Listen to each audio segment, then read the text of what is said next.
Essa aula é sobre equações separáveis. Na aula passada nós vimos como resolver as equações lineares. Vimos que a gente precisa primeiro colocar a equação na forma padrão. Para as equações separáveis é muito mais simples.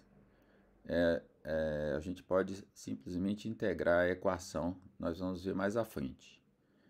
Então nós vamos ver primeiro como encontrar a solução geral. Depois nós vamos ver dois exemplos, sendo um exemplo de um PVI.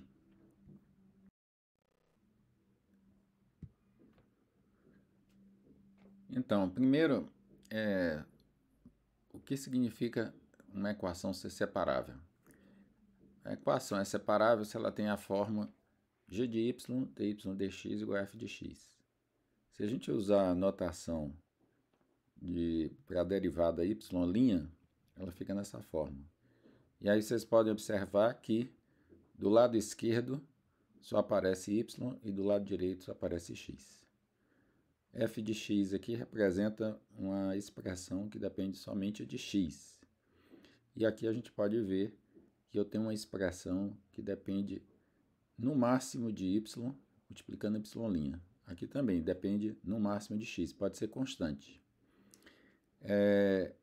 Enquanto nas equações lineares y' é sempre multiplicado por uma função da variável independente, no caso das equações separáveis, y' é multiplicado por uma função que depende somente de y.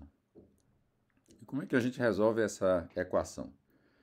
É muito mais simples do que no caso das equações lineares, basta integrar ambos os membros em relação a x. Bom, o lado direito é o conjunto das primitivas de f de x.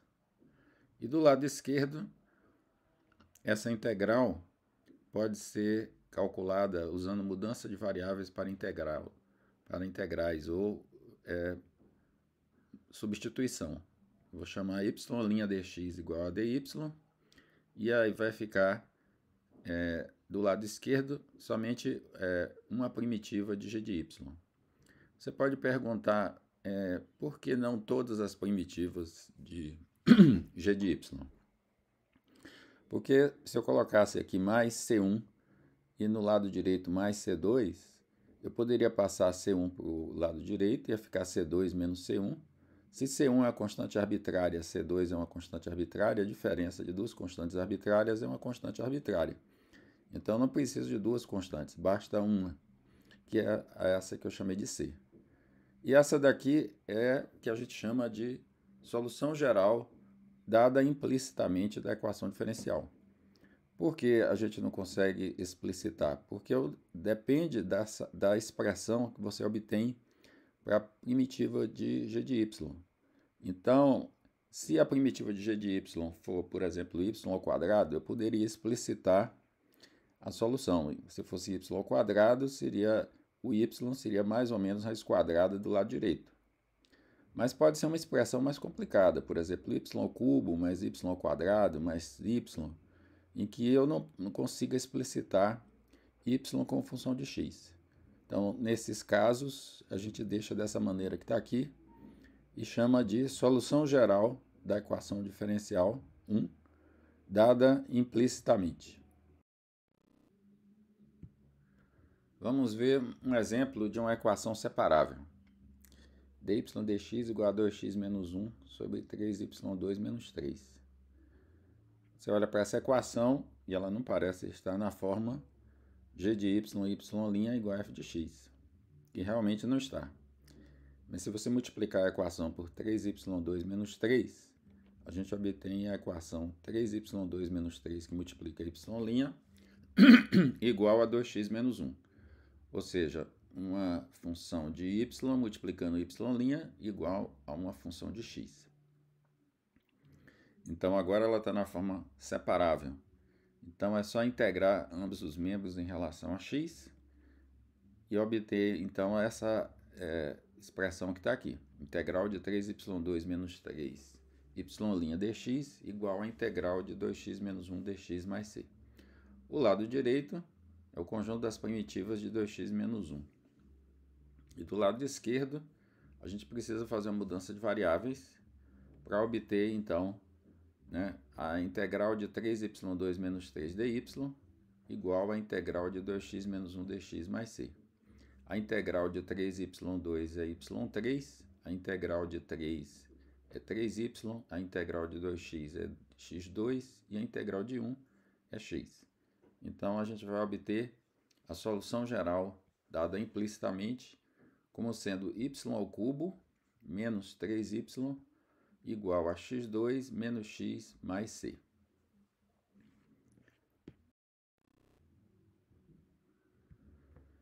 Então, como vocês podem observar, eu não consigo explicitar a solução, né? Porque é uma expressão y3 menos 3y, eu não consigo isolar o y aqui. Se fosse y ao quadrado, aí eu poderia escrever y igual a mais ou menos raiz quadrada do lado direito. Se fosse logaritmo de y, então o y seria igual a exponencial do lado direito. Então, nesse caso eu não consigo. Fazer o gráfico dessas soluções também não é muito simples. Nós vamos mostrar aqui, usando o computador, algumas soluções dessa equação diferencial. Cada cor corresponde a um valor diferente da constante C. E aí vocês podem observar que para o mesmo valor de C, algumas curvas têm mais de um ramo.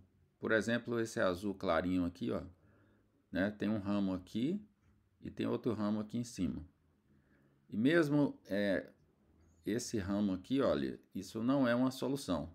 Aqui você teria duas soluções. Você teria uma solução para a parte de cima e uma solução para a parte de baixo. Por quê? A solução da equação diferencial é uma função, né? E uma curva fechada não é solução, não é uma função, né? Assim como x2 mais y2 igual a 1 é a equação de um círculo, não é uma função, né? Se você quiser saber obter função, você vai ter que separar o círculo, a circunferência, em duas partes. A parte de cima vai ser y igual a mais raiz quadrada de 1 menos x2, e a parte de baixo vai ser y igual a menos raiz quadrada de 1 menos x2. Então, aqui também você tem, de forma análoga, né? Você tem uma função para a parte de cima, né, e uma função para a parte de baixo. Bom, essas curvas que estão aí, elas podem ser vistas como curvas de nível de uma função de duas variáveis, né? Se você a solução geral é y3 menos 3y menos x2 mais x igual a uma constante. Então, quer dizer que é um nível dessa função f de xy igual a y3 menos 3y menos x2 mais x. Né? É um nível para um determinado valor de c. Variando c, você vai ter todos os níveis. Então, aqui a gente está mostrando algumas curvas de níveis dessa função f de xy. Então, você pode interpretar soluções da equação diferencial separável como curvas de nível, né, dessa função que está aqui no caso desse exemplo, né? Outros exemplos vão ser outras funções, mas pode sempre ser interpretado dessa forma. Vamos considerar como exemplo encontrar a solução desse PVI. A equação diferencial é dy dx igual a 2x menos 1 sobre 3y2 menos 3, com a condição inicial y de 1 igual a 0. Essa equação diferencial é a mesma do exemplo anterior. E nós encontramos que a solução geral é dada implicitamente por y ao cubo menos 3y igual a x2 menos x mais c. Para encontrar a solução do PVI, a gente vai substituir x igual a 1 e y igual a 0 na solução geral. Substituindo y igual a 1, x igual a 0 na solução geral, a gente vai ter do lado esquerdo 1, 0 menos 0, é 0. Do lado direito, 1 menos 1 mais c. Ou seja, o c é igual a 0. A solução do PVI vai ser, então, a equação que a gente vai encontrar substituindo c igual a 0 na solução geral. ou seja, y3 menos 3y menos x2 mais x igual a zero. Não é possível a gente explicitar a solução nesse caso, né? Apesar disso, a gente pode encontrar o intervalo de validade da solução do PVI e mesmo fazer um esboço do seu gráfico.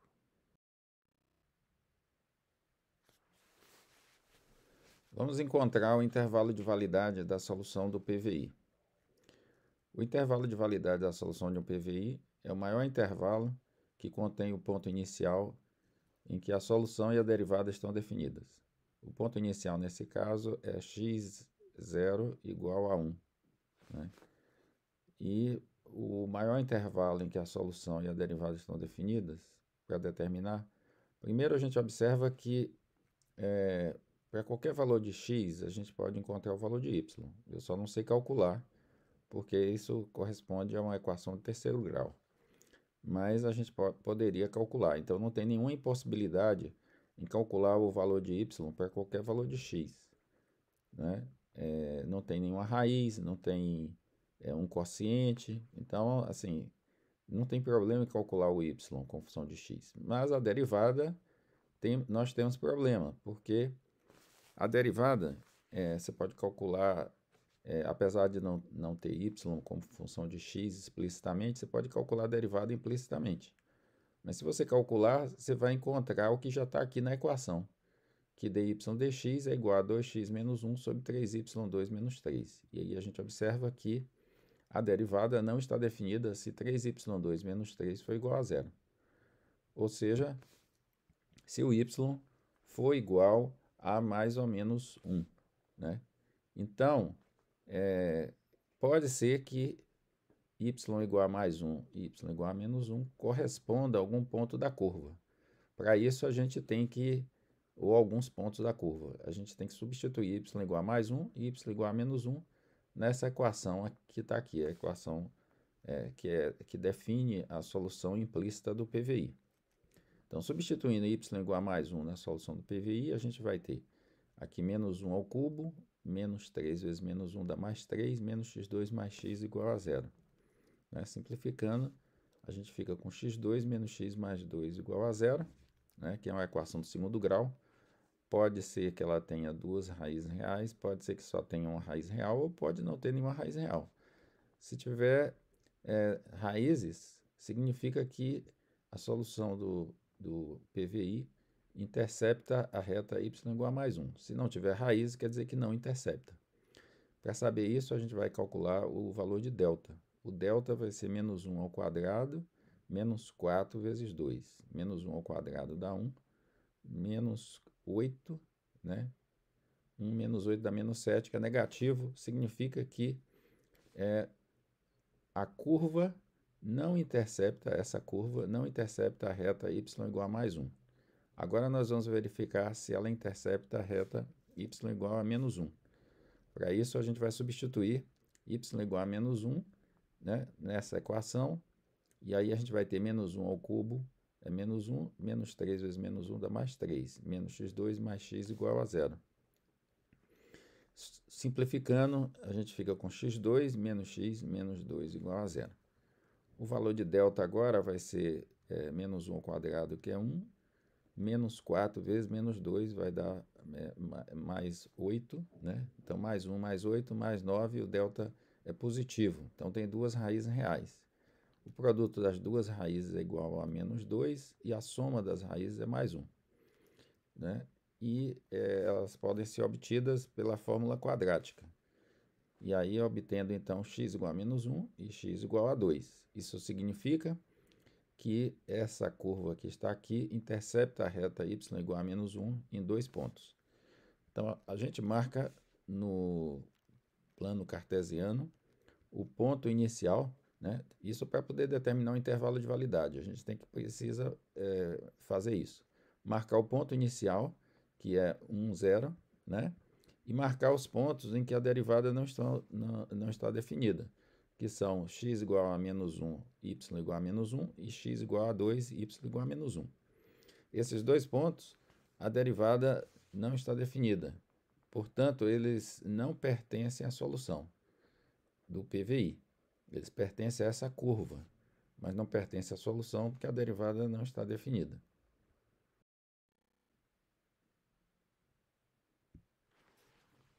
Então, o que temos até aqui? A gente tem a solução do PVI dada implicitamente e a gente ficou de marcar no plano XY o ponto inicial, x igual a 1, y igual a 0, e os pontos menos 1 e 2 menos 1, que são pontos em que a derivada não está definida, né? São pontos que pertencem a essa curva, mas a derivada não está definida. Portanto, são pontos em que não pertencem ao intervalo de validade da solução. Então, desenhando esses pontos, a gente pode concluir que o intervalo de validade é o intervalo que vai de menos 1 até 2, né? Porque o ponto inicial está nessa região aqui. Se o ponto inicial tivesse nessa região y maior que 1, o intervalo de validade seria menos infinito a mais infinito. Por quê?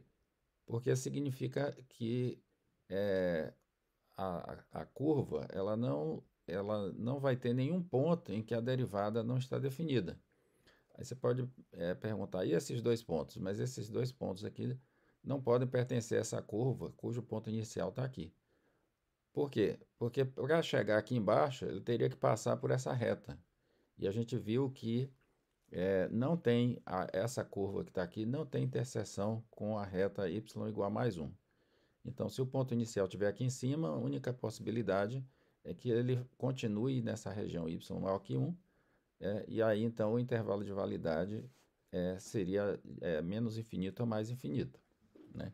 Além disso, a gente pode esboçar o gráfico da solução do PVI. Porque a gente pode analisar aqui, olha, o único ponto em que a derivada é igual a zero, dy dx é igual a zero, é o ponto em que 2x menos 1 é igual a zero, seja x igual a meio.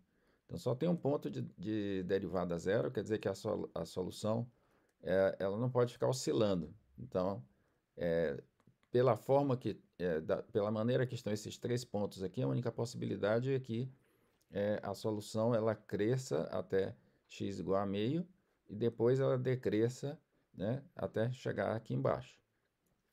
Além disso, a tangente nesses pontos, nesse aqui x igual a menos 1 e x igual a 2, a tangente é vertical. Por quê? Porque dx dy é igual a zero. E por que dx dy é igual a zero? Porque dx dy é o inverso de dy dx. Então, se dy dx é 2x menos 1 sobre 3y2 menos 3, dx dy vai ser 3y2 menos 3 dividido por 2x menos 1. Então, quando 3y2 menos 3 é zero, dx dy é igual a zero. E dx dy é igual a zero significa que a tangente é vertical. Então, nesses dois pontos, eu sei que a tangente é vertical e em x igual a meio a tangente é horizontal. Então, a única possibilidade é que o gráfico seja esse que está aqui.